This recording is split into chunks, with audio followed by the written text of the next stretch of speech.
buenas noches. Mi nombre es Jorge Samael. Bienvenidos a un capítulo más de tu segmento favorito, donde la llama no puede apagarse.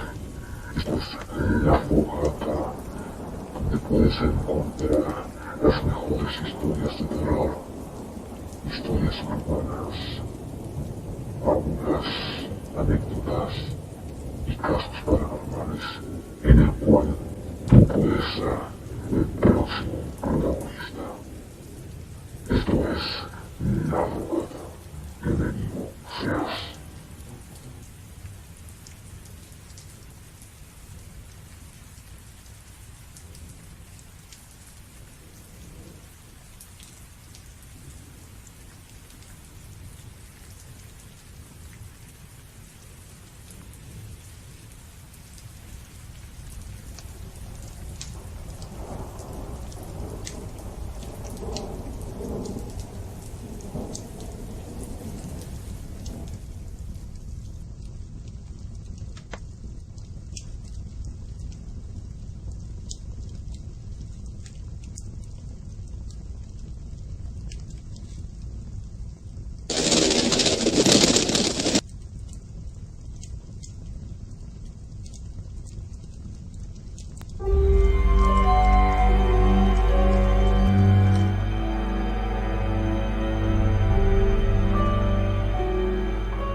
¿Qué tal amigos?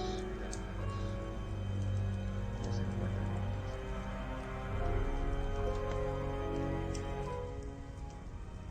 Mi nombre es George Samael. Bienvenidos al octavo capítulo de esta gran serie de terror llamado La Fogata, en nuestra segunda temporada. Esta noche tendré una gran historia basada en hechos reales, dedicado y dirigido por un gran exponente español, lo cual se titula Profanadores.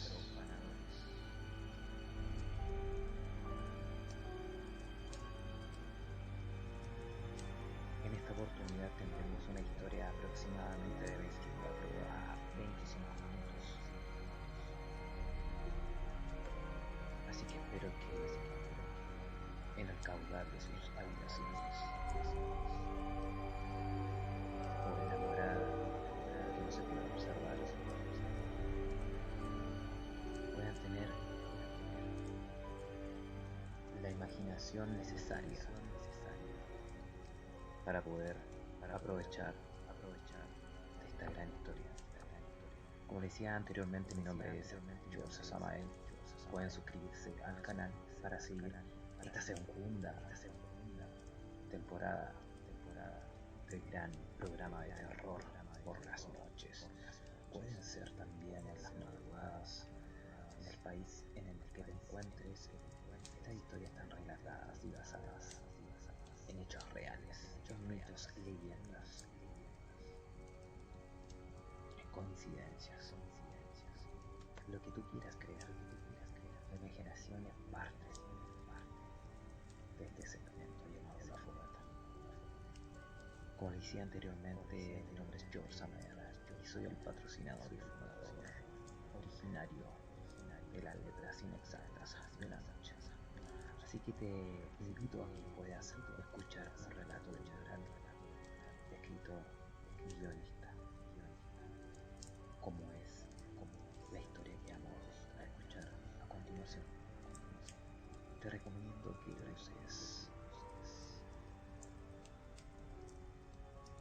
unos auriculares que sean exactos para poder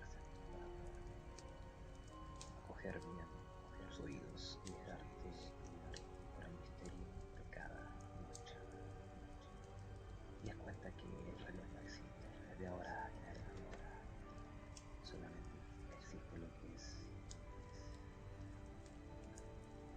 pesadilla del renacer. Apaga todo lo que se hace. Mientras más lejos, menos verás. Espero que te guste la historia. Esto es Profanadores, en nuestro octavo capítulo.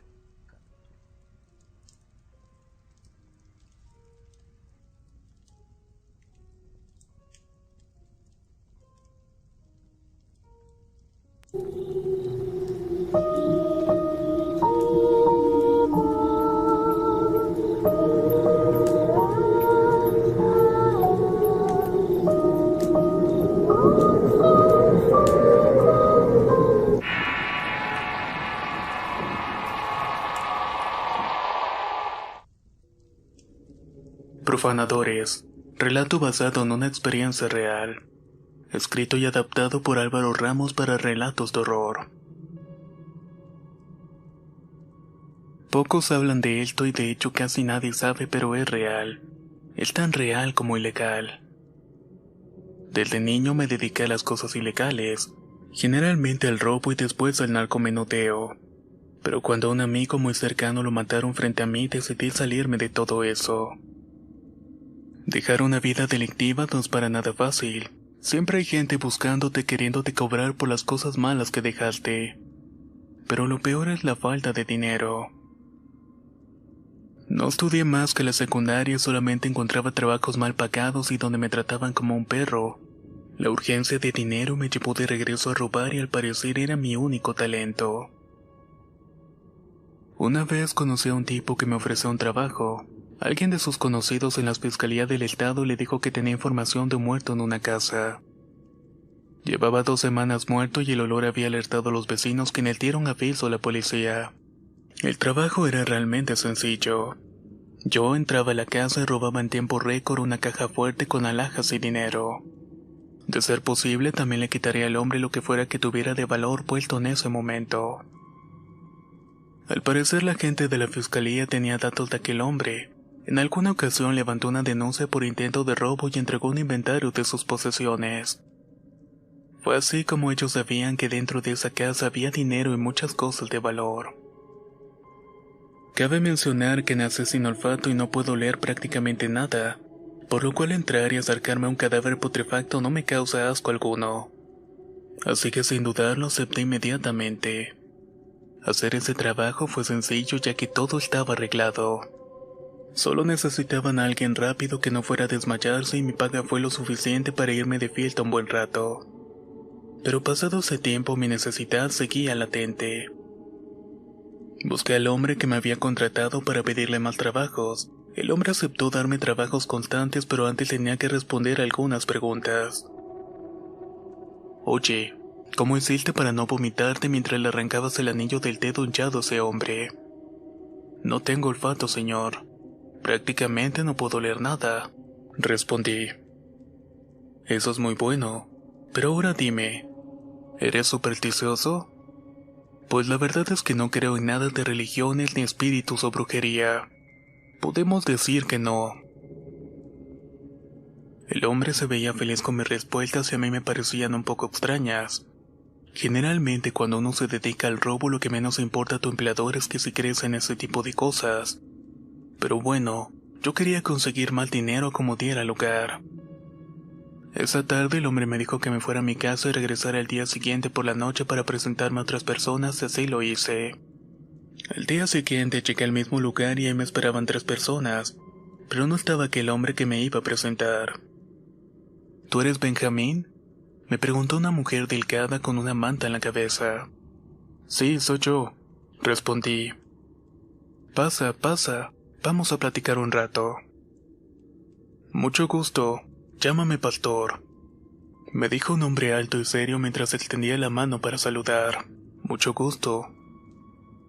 El grupo estaba compuesto por la mujer de la manta en la cabeza de nombre Lizalda, así como Pastor y otro muchacho más joven que yo y muy delgado al que le decían Fideo. Ahí me explicaron que lo que hacían era robar por las noches y que generalmente tenían que ensuciarse mucho. Me preguntaron si tenía experiencia en albañilería y me preguntaron también si alguna vez me había asustado. También me preguntaron si era epiléptico o si tenía alguna enfermedad del corazón. Eran un montón de preguntas raras nuevamente. Les dije que no tenía ninguna enfermedad y que todo estaba bien conmigo, y que sabía hacer muchas cosas, incluida la albañilería. Ellos contestaron solamente que era excelente. Te vamos a contar de lo que trata todo esto, dijo Pastor. Nosotros somos profanadores de tumbas. Nos dedicamos a buscar información sobre casas antiguas, familias adineradas que ya no visitan a sus muertos, o que tienen tiempo que han desaparecido. En años pasados los ricos tenían una fascinación por ser enterrados con objetos de valor. Se sentían faraones y con el tiempo los cuerpos desaparecían, pero el oro, la plata y las piedras preciosas se mantenían. Lo que hacemos es investigar dónde pudieron haber enterrado a las personas adineradas, y así como sus objetos de valor. Hecho eso, los desenterramos y nos quedamos con todo. Interrumpí a Pastor, pues su explicación era una tontería. Investigaban a personas que murieron hace cientos de años para robar sus joyas. El argumento era sacado de una película. Déjame entender esto. Ustedes van por ahí preguntando si conocen a alguien que haya sido enterrado con su dinero y oro, y luego van a abrir su tumba para robarles. Pregunté con una sonrisa cínica en la cara. No, contestó Pastor. Es más complicado que eso. En vez de ir preguntando por la calle, dejamos que ellos vengan a nosotros. Y justamente para eso está Lizalda. Lizalda no había dicho una sola palabra desde que nos presentamos y se mantenía seria pero agradable. ¿Y ella cómo saca esa información?, pregunté. Ella es medium y se comunica con los muertos y puede ver en los vivos recuerdos de familiares que ni siquiera conocieron, contestó Pastor. Lizalda extendió su mano para tocar mi mano derecha y yo alejé mi mano con un poco de miedo. No tengas miedo, solo te voy a demostrar que no es mentira, dijo Lizalda. No es miedo, pero la verdad es que no confío al 100% en ustedes. Al final de cuentas son ladrones igual que yo. Ahí te equivocas, amigo. Nosotros no somos ladrones comunes. Nosotros somos una mafia. Intervino Fideo. Me dijeron que dentro de lo peligroso del trabajo todo estaba seguro. Trabajábamos para una red de personas corruptas con información necesaria para saber a quién robar. Las ganancias eran bastante lucrativas para todos. Como acto de buena fe me dieron un fajo de billetes con 10,000 pesos y me dijeron que era un adelanto. Comencé a trabajar con ellos y poco a poco me fui adaptando a la rutina. Pero de 5 oportunidades en 3 salíamos con objetos de valor que les entregábamos a nuestros jefes. Eran simples joyas de oro y plata hasta pequeños lingotes de oro español o monedas de oro y plata con palabras en francés. Generalmente las víctimas eran muertos de familias españolas que hoy en día ya no existen en el país. En fin, gente que se iba olvidando de sus antiguos familiares. Cada botín se calculaba entre unos 100,000 pesos o más. Hice al menos unos 20 trabajos con ellos en ciudades diferentes. La red de corrupción es a nivel nacional y es un negocio mudo. Nadie habla de ello, por eso era tan seguro. Con el tiempo me di cuenta que cada uno de nosotros estaba ahí por alguna razón. Lizalda era quien encontraba a los muertos, los cuales querían comunicarse con sus familiares para decirles dónde encontrar su tesoro o objetos enterrados. Pastor, quien en realidad se llamaba Adrián, era un tipo de Chiapas, el cual había estudiado por muchos años para ser sacerdote en un seminario en el sur de Veracruz. Era además quien pedía por nuestras almas a la hora del atraco y era quien se encargaba de limpiarnos de las malas energías que pudiéramos agarrar. Y Fideo era el joven enviado por el jefe como el liquidador del grupo. Era un asesino a sueldo y siempre cargaba una pistola, y a pesar de su buen humor era un asesino despiadado. Si algo salía mal, tenía la instrucción de matar a quien se atravesara nuestro camino, o incluso de matarnos si por alguna razón queríamos robar algo de botín. Yo solo era el que se encargaba de robar, abrir las criptas, cavar y sacar los objetos y volver a poner las cosas en su lugar. Éramos un grupo de 4 almas condenadas. Sabíamos que lo que hacíamos, además de ilegal, iba en contra del descanso de los muertos. Descanso que todos sabemos debe ser en paz. Una noche teníamos la tarea de entrar a una vieja casona de hace 100 años que fue usada como convento para monjes. El lugar permanecía cerrado por falta de presupuesto. Supuestamente se iba a ocupar como un edificio cultural, pero entre que nunca había dinero y que en 2 ocasiones mientras hacían arreglos estructurales perdieron la vida 2 trabajadores, el lugar había sido prácticamente abandonado. De ese lugar se comentaban cosas, como por ejemplo que se veía pasar por los pasillos a los monjes que habían perdido la vida durante la Guerra Cristera. Muchos de ellos fueron enterrados en ese lugar y según la leyenda sus almas siguen ahí cuidando el convento. Pero a nosotros no nos daba miedo eso. Por algo nos dedicábamos a lo que nos dedicábamos. Esa noche entramos por una reja que pude vencer fácilmente. Caminamos entonces hacia el salón principal.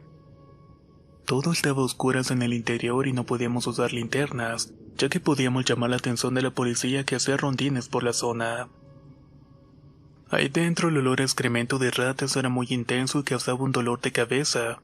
Cristales rotos y restos de pintura adornaban el suelo. Escuchábamos uno que otro roedor correr a nuestros pasos y también teníamos que soportar a los murciélagos, los cuales pasaban volando sobre nuestras cabezas. Esa noche no me sentí igual que las anteriores, y los demás tampoco lo sentían de esa manera.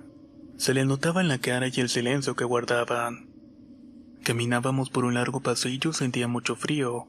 Era lógico para ser una noche de octubre, pero no tan lógico para ser una ciudad costera. Llegamos a una escalinata que nos llevaría al patio, pero ni bien abrimos la puerta cuando Fideo nos dijo: "No se muevan, creo que hay gente aquí".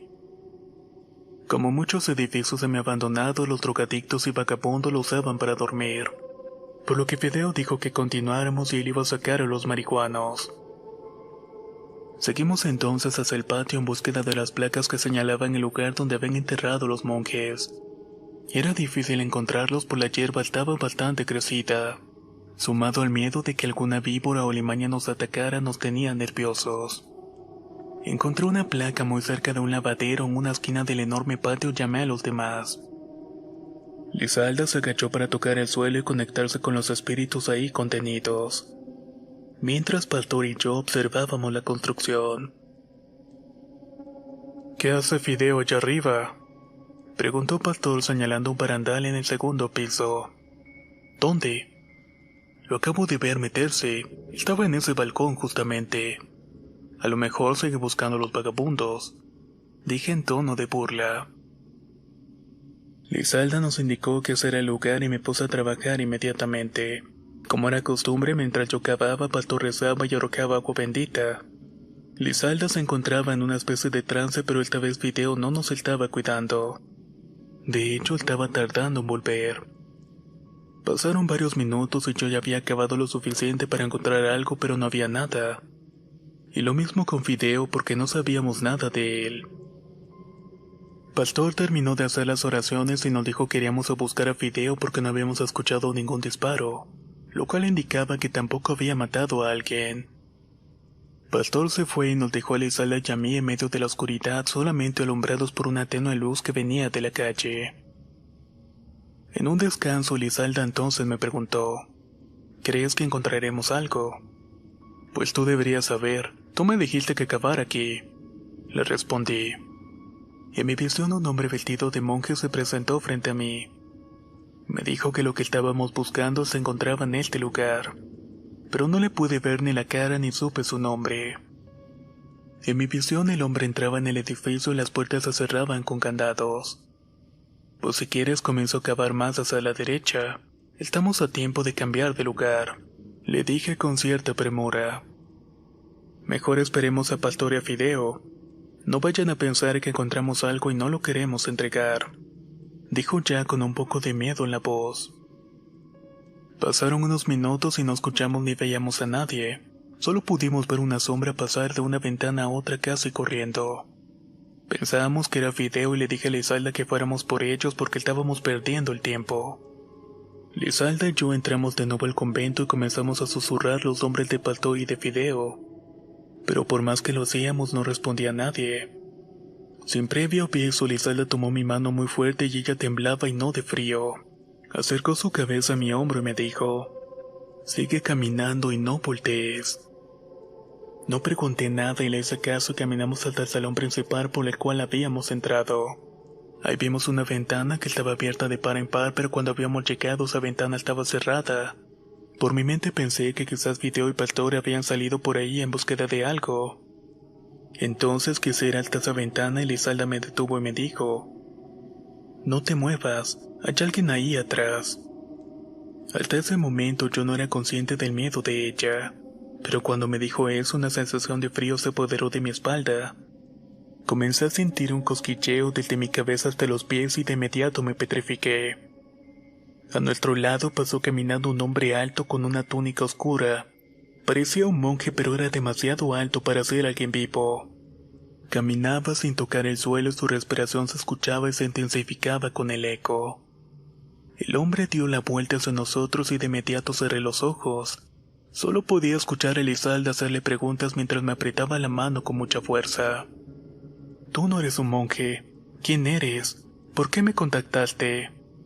Yo no escuchaba respuesta alguna, pero Elizalde sí lo hacía. «Tú los traicionaste a cambio de dinero, yo no te puedo ayudar a descansar. Déjanos salir de aquí y te prometo regresar con alguien que te pueda ayudar». Yo no era una persona creyente, pero de tantos trabajos en el grupo me había aprendido algunas oraciones de memoria por tanto escuchar a Pastor. De inmediato me puse a rezar mientras Elizalde seguía comunicándose con el monje. Estuve a nada de ponerme a llorar del miedo cuando un disparo dentro del edificio nos alertó. Cuando abrí los ojos ya no había nadie más que Elizalde y yo en el lugar. El disparo venía de la parte de arriba y mi primer pensamiento fue que Fideo había matado a Pastor y corrimos hacia arriba.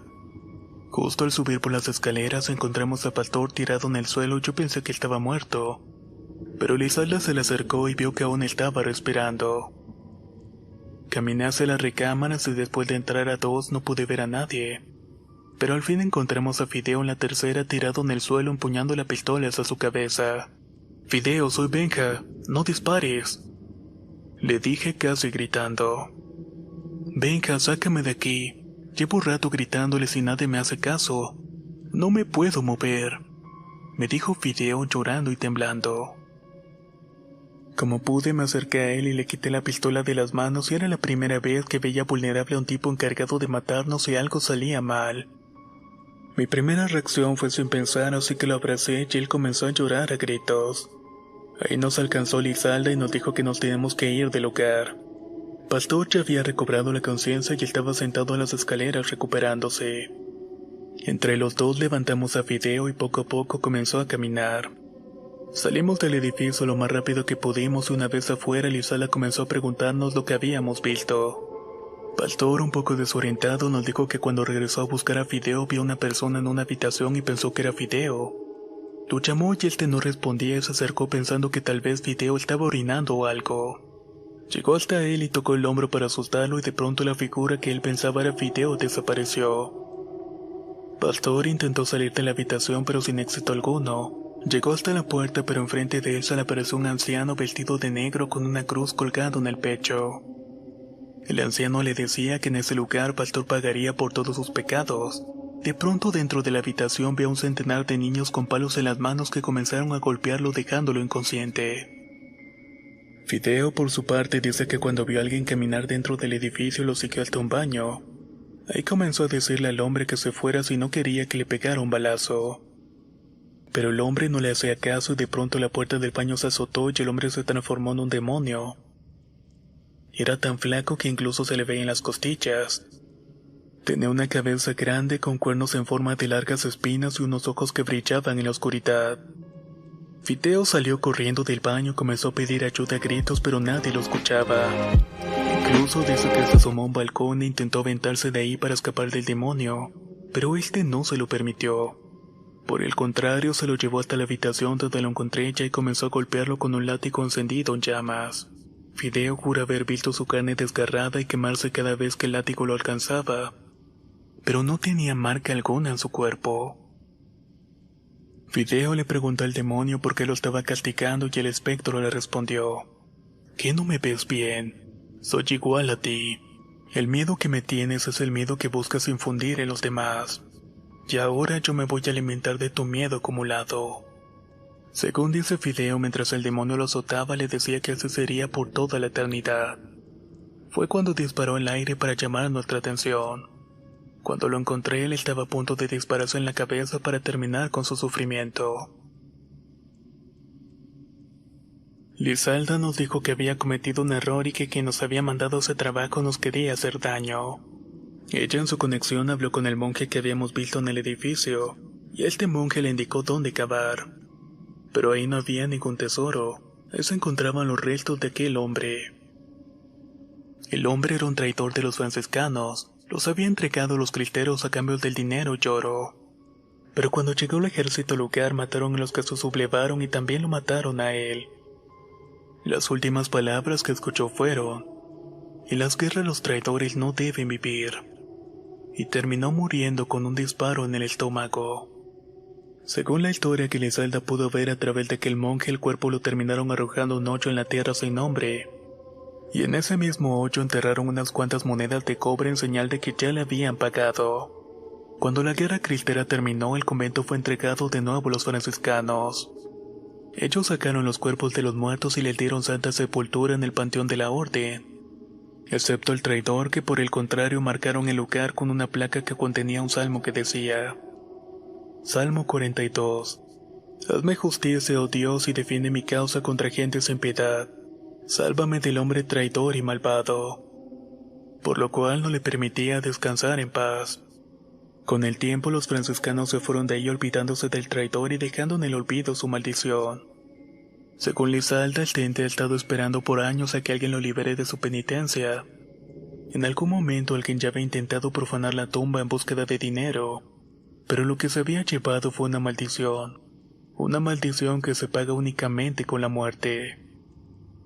Habíamos sido enviados a hacer ese trabajo con la intención de que pagáramos una deuda de alguien más y así liberar el alma del monje.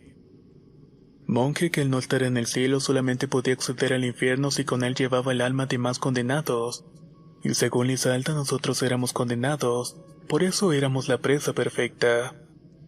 Fideo nos propuso no decir nada al jefe, solo decir que no había nada enterrado, que pasaron unos cuantos días y después desapareciéramos. Nos van a buscar, ellos no dejan cabos sueltos, pero no quiero terminar condenado como ese monje.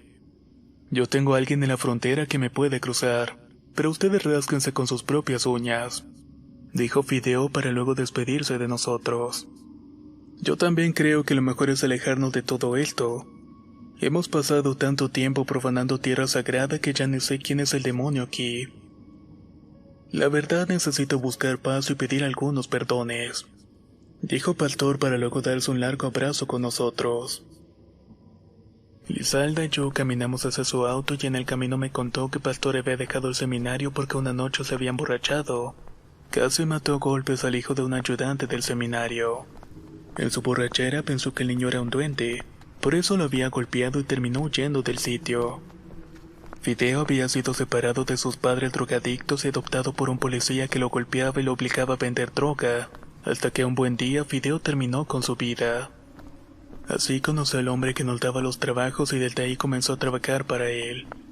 Ella llegó ahí como amante de uno de los que pasan la información de las víctimas, pero con el tiempo ella se volvió más importante por su don de medio. Esa fue la última vez que los vi en persona y 2 días después solamente hablé con ellos por teléfono. Nos habían citado en una casa a las afueras de la ciudad para platicar de un trabajo. Obviamente nos querían matar y por eso nadie se presentó. Hace 3 años que vivo en Sudamérica y no he regresado a México por miedo, pero no por el miedo que me atrapen y me cobren lo que debo. Lo que realmente le temo es a regresar a la vida que me tuvo literalmente en la entrada del infierno. Profanadores. Relato basado en una experiencia real. Escrito y adaptado por Álvaro Ramos para relatos de horror. Si quieres conocer más historias del mismo autor, te invito a visitar el enlace que dejaré en la descripción del video. Nos escuchamos en el próximo relato.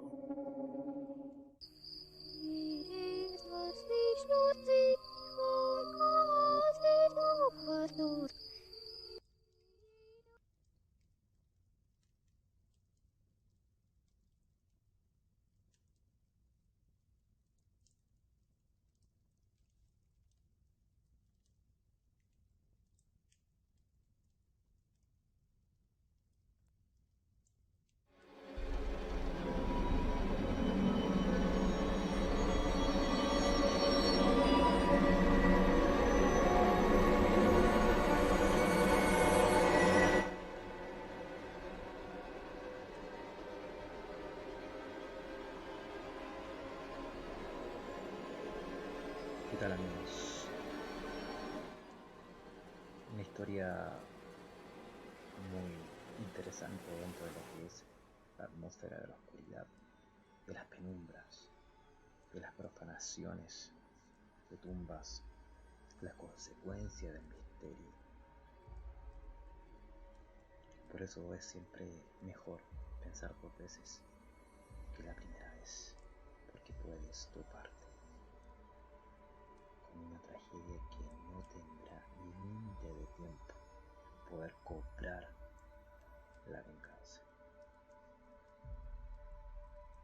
Bueno, amigos, esto fue Profanadores, una historia basados en hechos reales, adaptado por un gran intérprete y guionista como es este personaje español, lo cual fueron cuatro protagonistas, que es Pastore o Pastor, Grisalda, Fideo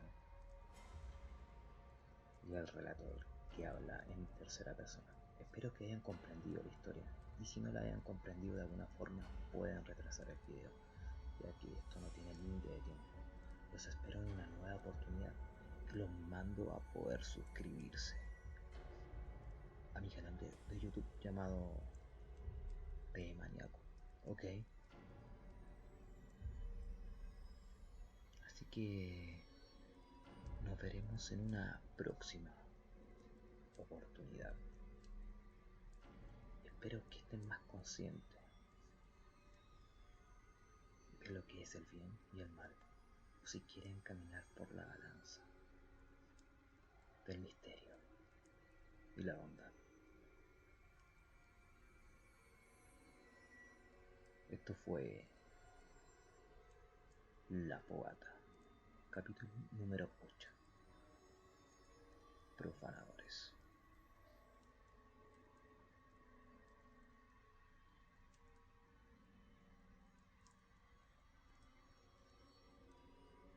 Nos vemos en una próxima oportunidad. Mi nombre es George Samael y los invito a poder ser partícipe de una nueva fogata en un próximo capítulo. Ahora sí pueden desconectarse desde el lado oscuro de su inconsciente.